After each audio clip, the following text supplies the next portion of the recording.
Estonian Evangelical Lutheran Church, as you know. But I hope you know that God loves everybody.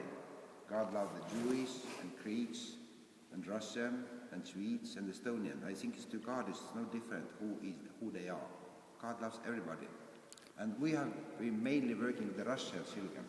That when we find them on the street, there was one Estonian girl, and today we have in our daycare center, there is only Russian-speaking children. There is not one single Estonian child. And one Estonian boy lived today in church. They have been mainly Russian-speaking. Do you like to know why we are? They didn't have paper. In the beginning, when we find them, they don't have any documents. They don't have this ID code. They was absolutely not registered, and we have very big problems to get them to the school system because they was really doesn't exist. We bring the children and they have to go to school, but they was not in registered. It was very difficult, but I like to tell you that we don't have any special wish or dream to help Russian children, but we try to find the children who live in most difficult situation, and very often they are Russians. And this is my private opinion, but I think that one of the reasons is this, that the Estonian children normally have some uncle or aunt or grandmother or grandfather or somebody who take care of you if your parents start to drink or use alcohol or go to prison. But Russian children have very often parents in Moscow, Siberia, not parents but some relatives, in Ukraine, in White Russia, and the Russian children very easily become a very big trouble because the network is not in Estonia. And these parents lost the job and then they become more easy in the trouble. It can be one reason. This is, and what I can tell you more. Some funny stories. Like to tell, please. How does the criminality live here? Is it like criminals? Criminals? That's in Estonia is a very huge problem. That one thing is that children don't go to school.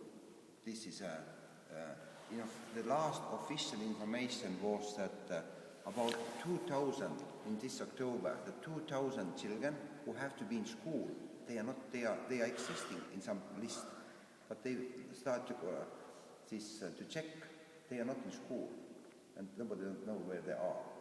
That children don't go to school, and very often they don't go to school because the clothes are smelling, they don't have food, and at home, and exactly today the children don't live in the street. There is not any street children how it was 15 years ago, but children very often live in. I can explain you how looks where the children come to the daycare center. There is, if you go out now and you look, there is one yellow building behind the church. Very nice yellow building. But in this building live 183 families. And there is, you can look, in every window is one flat. There is about 12 square meters. And in this 12 square meter is living normally 2 grown-ups and 1 or 2 children. There is no kitchen, no shower. It's a very little space. And we have this kind of buildings in North Tallinn, about 15.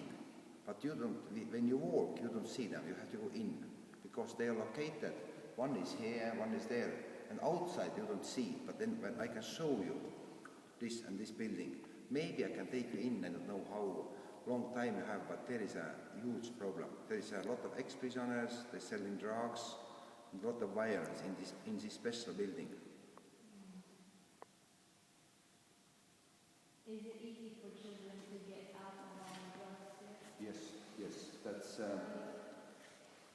We are in the top point of this in the European this register. Who the young people who is dying of the drugs. Very often the young people taking the overdose when they are 17, 18, 20 and dying. And this drugs is quite cheap, and very often they sell drugs to get drugs.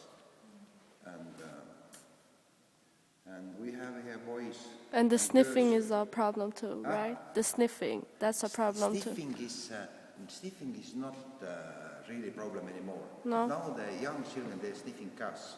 This lighter, and they're sniffing this gas. Gas.